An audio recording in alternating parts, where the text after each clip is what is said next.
Welcome to another Plan 6 Parts video. Today's video, the Tr2 Tr3 indicator signal horn unit. Yeah, that's a long word.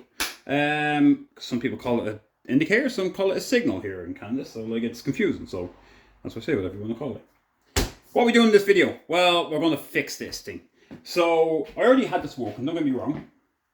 I just blew it all apart again simply because I was putting new wires in it. So while I have it apart, I said, you know what, I'll make a video on how it works so you can make yours work. Because in all honesty, I'm not going to lie, I just haven't come across it personally, but every Tr3 I've come across, this is never working. It's never, do you have a separate switch? And I wonder why. Why is it never working? So I decided I want this to work. So I took it apart, and of course, I blew up into a lot of pieces. But it's actually very simple. So I can't show you how to take it apart, because all you do is undo all the screws. But we're going to reassemble it, and then when I reassemble it, it'll be a lot easier, because taking that apart is easy. It's remembering where everything goes on the way back is the hard part. So, as I said, what I've done with this is I changed the wiring. Let me show you how this works. So, it sits facing you this way. The power comes in through here, and of course when you turn left, it bridges these two and connects the signal and sends it on that way. When you turn right, connects it here, sends it that way. Pretty straightforward. They're not beating the bush on that one. The problem I found with my one, or this one here, is that there's three colours. There's green, white, green, red, and there's a light green brown, I believe. I believe that's the colour of it. However, for me, I was only getting it to work one way. What somebody had done, or somehow, this one, the light green brown, was actually on this side. It was actually on the terminal side. So the only way I could get one side working is the power was actually coming in here. So this means this one was only ever going to work. I was never going to get the other one to work. So I discovered that after I actually took it apart and tested it to see the signal where it's going. And that's when I discovered what was wrong. So there was nothing wrong with it, but since I already cut wires, because I presumed the thing was broken before I decided to delve into it, I cut it too short, so now I have to rewire it. So now I have some nice new wire on it. Like I said, I have it as light green brown. I'm pretty sure that's the colour. That's the main feed and goes into the middle. I have one more wire to connect, which is the brown, and that's for the horn. Although in this case, the brown is usually fat. The one I have here is a brown with a green tracer. I know that's not the correct wire, but it's just a brown, because, like I said, the other ones are all like a 12 gauge. They're pretty fat. So, alright. So what I'm going to do in this video is I'm going to show you how to assemble it from this point, if you've changed the wiring or not. So these three units are basically like a carriage bolt. So they're actually shaped, and in the back of this unit it's shaped as well. So when it sits in, this won't move. As long as you put your finger on the back of it, you can actually you can turn these. Now I've used a small little pliers to do it, but for everything else, pretty much just a small flathead screwdriver will do the whole thing. Okay, so like I said, when you take this apart, expect it to explode. When you get to a certain point, everything's going to go boof. So expect that, and then it doesn't tell you. I couldn't even find it in the book anywhere. It doesn't tell you where everything goes. I have to discover it. So we're going to nip this in the bud, and I'm going to show you where it all goes. Right. So starting from here, we have our main plate. What we're going to want to put on next is our actual signal, the actual signal toggle. Now, if you've taken this apart, you may find that in here, at the bottom, there's a spring, there's a block, and there's a little wheel that comes out. That wheel sits in, and it's important that this wheel actually goes left to right, because it has to sit on this part, and it actually goes this way and this way, and that's what makes the connection to ground out, this little wheel. Alright, so it's important the wheel is facing the right direction. So make sure our spring is on it, and we're going to insert it onto the bottom. Alright, you're not going to be able to push it, you have to spring it back down. So that's that part of it. When we flip it around, the next part to go in is another little spring that would have popped out on you, which would have been this one. If you can see it. Hopefully I don't know if it's going to... I'm going to be able to zoom in on it or focus on it. This little spring. Little tiny spring. Oh man, did I struggle for ages to figure out where this went. And then it eventually became obvious when it wasn't working. Flip it around. There's a little hole in the back here, or a little cutout. See if it zooms in again. There we go. So you can see right in there, it will pop in. Now what this does is, you have the plate here. This is your plate that will actually, sorry, I know it's not focusing incorrectly. This is the plate that will actually make connection between the bridges, to say the word. So we're going to sit that on top of it. So it's basically spring loaded. So it's a spring, and that keeps the tension on it. All right. So now we have them in, right? Here's the awkward part. We have to get this into this, and the only way to do it is to push down and in. So I like to do it this way. Well, I have been doing it this way because then there's less likely the spring will fall out. So the roller ball I'm going to place here, and I'm just basically going to push down until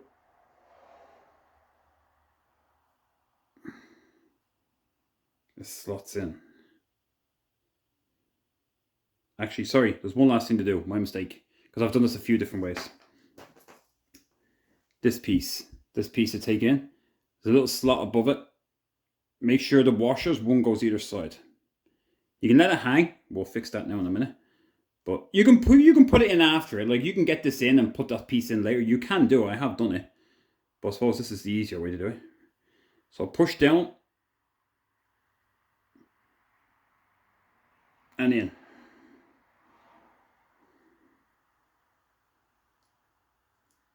There we go.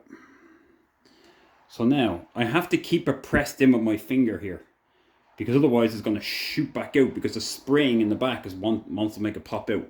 This just fits in the groove, so you need to fold the spring up, and it just sits in.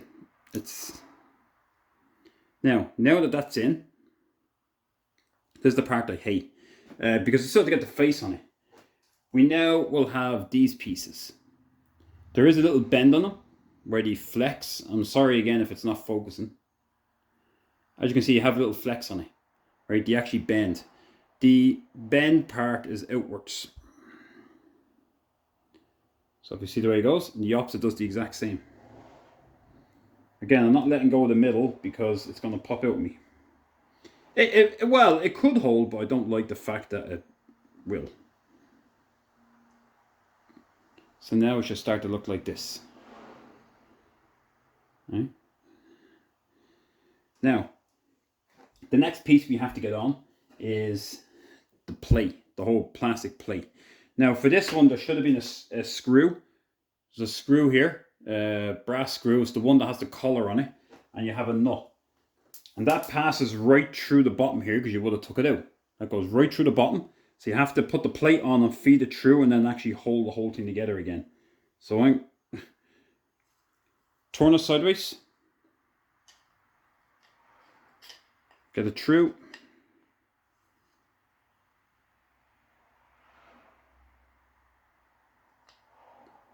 Place it down, and now we can actually put the screw all the way through it. So I'm going to keep my thumb there for now. Actually, do you know what? I'll do this. I'll hold it, and that allows me to flip it over. I'm going to put the nut on that one.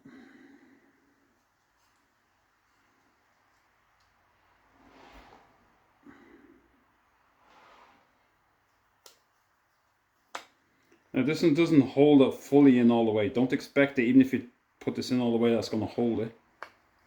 Sorry.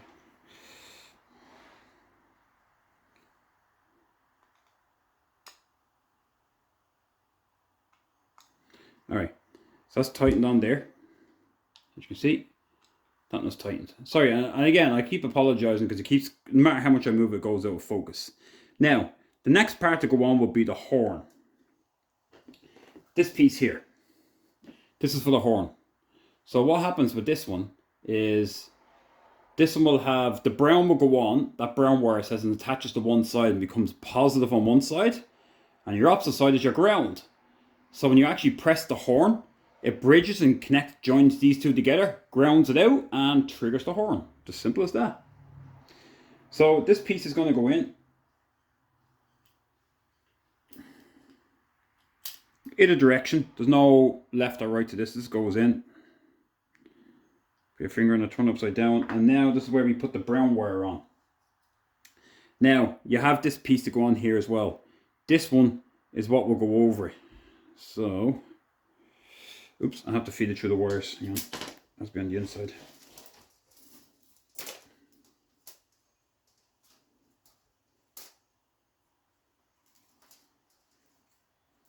Sorry, the 3 wires has to go through that in order to get it on.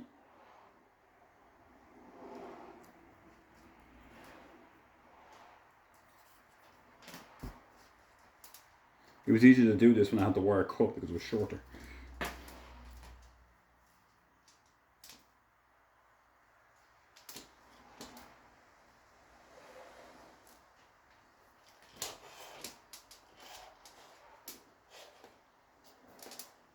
Now, this can only really go on one way because it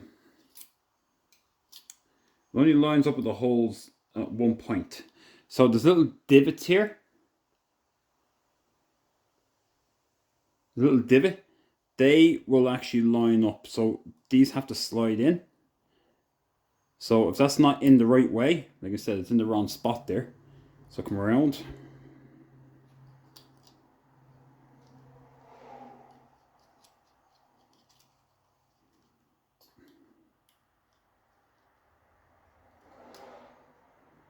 There we go. So, see the way it's over one of the holes? So I'll hold it here, I'm going to push the horn through.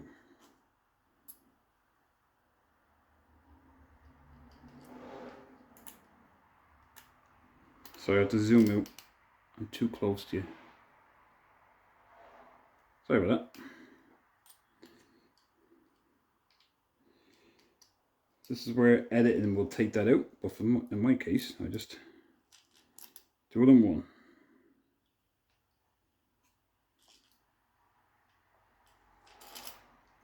Alright. So in she goes, and you see it's popped through it, and that's going to put positive charge onto that.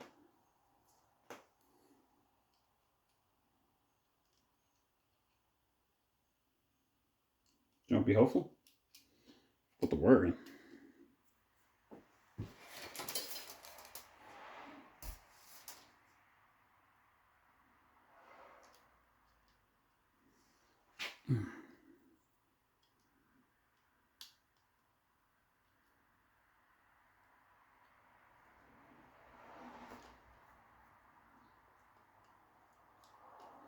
To me, I find it easier just to put the nut on the back and hold it with my thumb, just to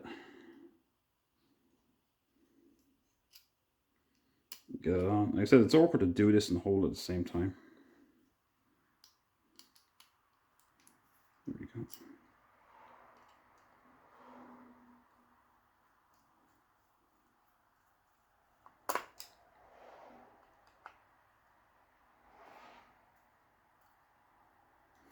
Now I'm going to do the other one.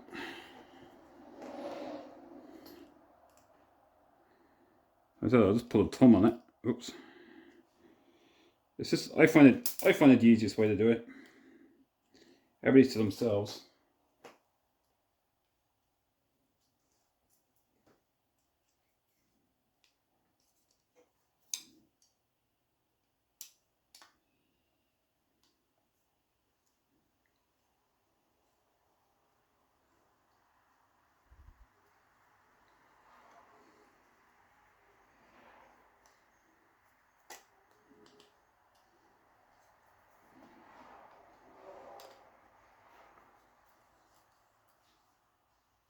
All right, so now I have it to this point, so I can actually test it now. Click, click. Now, if I want to, I can get the phase tester to make sure I have actually connectivity, to make sure everything's actually going together the way it should be. This piece here will go on. Now you can hold it on if you want, but what it is that bottom piece here has to go on the bottom section of where this is. So it has to be, sorry, on the bottom here.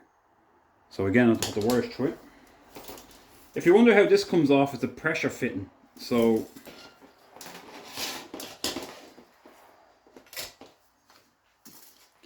with this one to go on, to get the piece out, because it's unscrewed from the back, it's okay. Otherwise, if you didn't unscrew the back, this piece would separate and it pops out. But just make sure that the bottom piece here is down the bottom, because that's where it clicks and goes over. So then you have another little like retaining washer on the back. Again, to pass all these wires through it.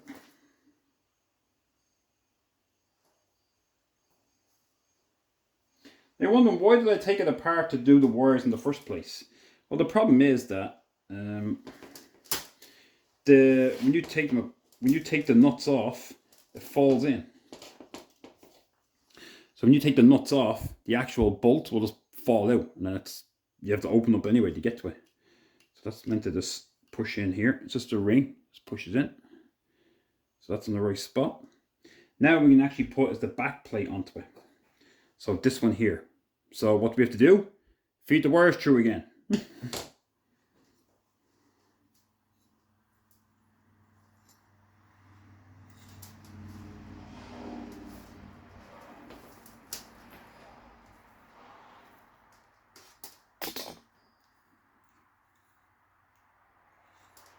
Oh, it's done it twice. Can't believe I've done that.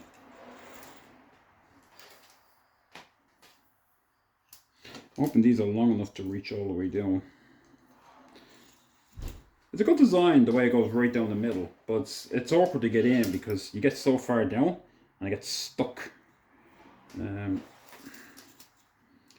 But it is what it is. And it says when I done it the first time I connected the wires, whenever you connect wires, it's never the same thickness. It's always fatter.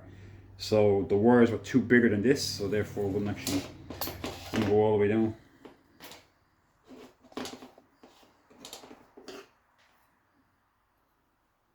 Now, the bottom of this has a little grip, and that will slide into that point there.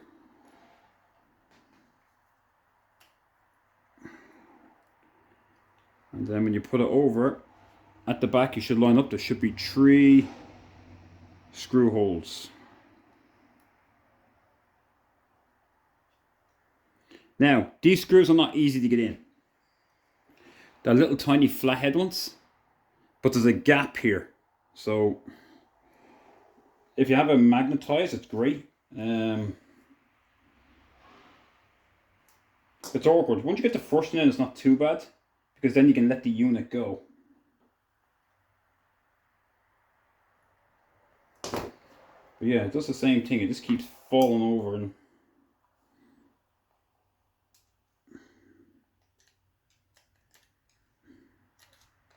see, now it's upside down. Oh, oh. This is the part you struggle the most with.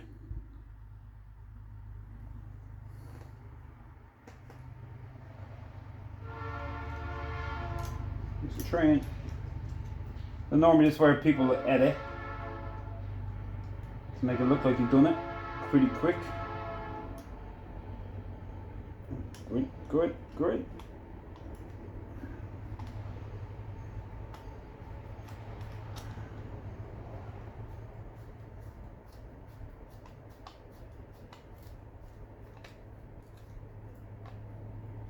This is one in. I just don't do it tight enough. I allow it that I can actually move it. I'll line up the rest of the ones. I said it looks like it's meant to drop in here, but it's so awkward.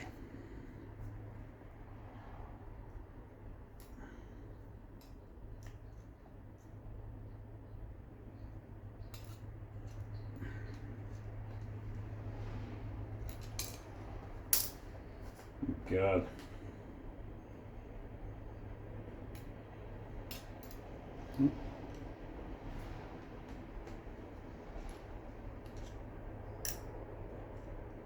Actually, I have an idea. Let's talk about this. I'm going to hold it from the side to see if it works. Maybe I can line up. Oh yeah! Oh, it's way easier.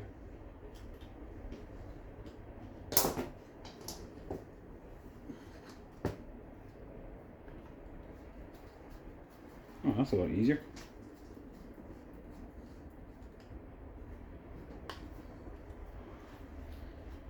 Hey. So, note or trick to oneself. Get little, the little grippers there. Hold it to the side. You can place it in between the gap. And hold it over the hole and just push down with the screwdriver. God, that could have saved me so much time if I discovered it earlier on.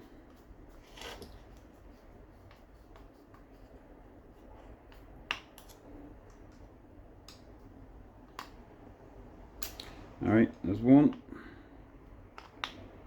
2, 3. So what I'm going to do is I'm going to go grab the phase tester. I'm going to make sure before I go any further that all this is running. So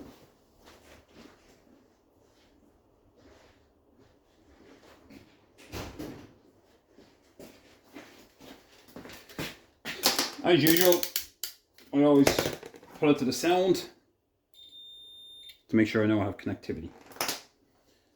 So let us cut some wires. So I know the green with the brown tracers are in.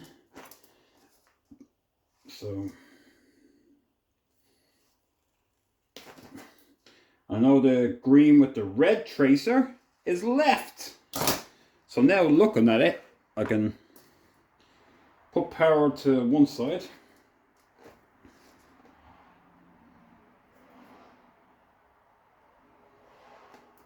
There's my power on. And again, I'm just going to check it. Good connection. So now I'm going to check the white, which is the right, nothing. Click. There we go. Beauty. I'm going to do the left. Beauty. Perfect. Exactly where I wanted to be. So I know the unit itself is working fine. Now, next part. The next part is, to put it back together, is right here we have a little button. There's a little button that sits in the middle here. And that should pop in. There we go. And what this button does is it holds a spring. So your actual horn is a spring. Basically how it works is the spring sits in the middle just to keep it straight, and as you push, your horn has a copper ring, and that's what touches one to the other and sends a signal from one point to another. So the only way we're going to test this is to put it together and actually try it. But can I test it here? I could. I can test it by putting power to the brown. So I know that's the main feed in.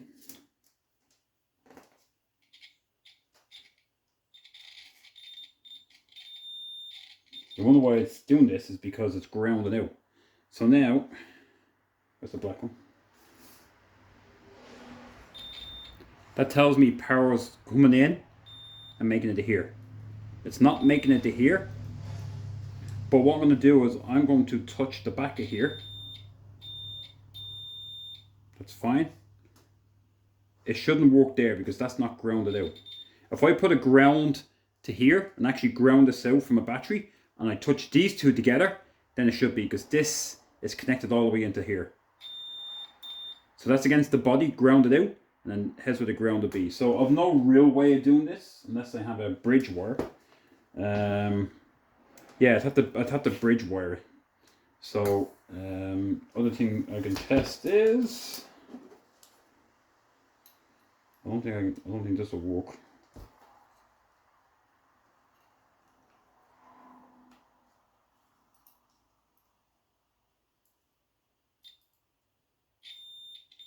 No, it just shows that these are connected. Alright, but I'm not too worried about that because I know once the power's going in here, it's just a matter of grounding out, because that's going to get grounded to the body, and once I bridge it there. So, the steering horn can go on. So we're going to put this down. Now, the only thing you find that when you push the button is if it's not working, bend these tabs up. That it might, because otherwise the button is not going in far enough. And the cover plate goes back on. Just make sure it's facing the right direction.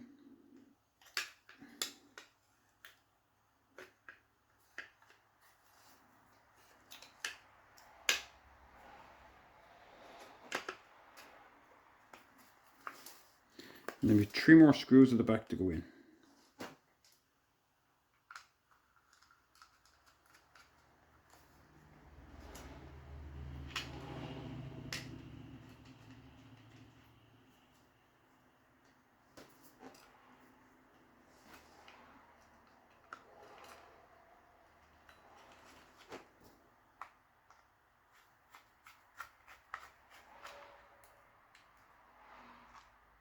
It says this whole thing is a flathead. Flathead screws.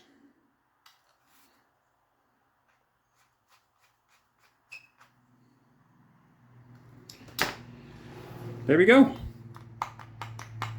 I know this worked because I already had it working. So I know for a fact the unit works because I already did. I just took it off to put new wires in. So what I'm going to do now is I'm going to get my tape and I'm going to loom this up and make a nice long loom that will fit right down the driver's column.